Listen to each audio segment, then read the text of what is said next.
This is Marco, and in this video I'm going to show you how to remove Powered by Shopify.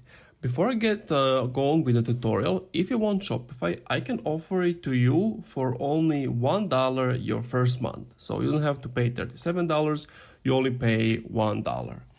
So to remove, you have to go to Sales Channel, Online Store, Themes, the theme that is currently active or whatever theme you want. Click on these three dots. Click on Edit Default Theme Content.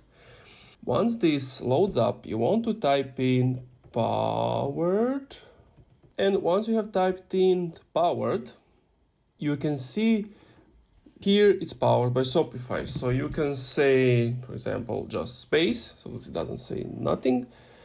And for the Powered by Shopify HTML, same thing. You can just delete it, type in whatever you want.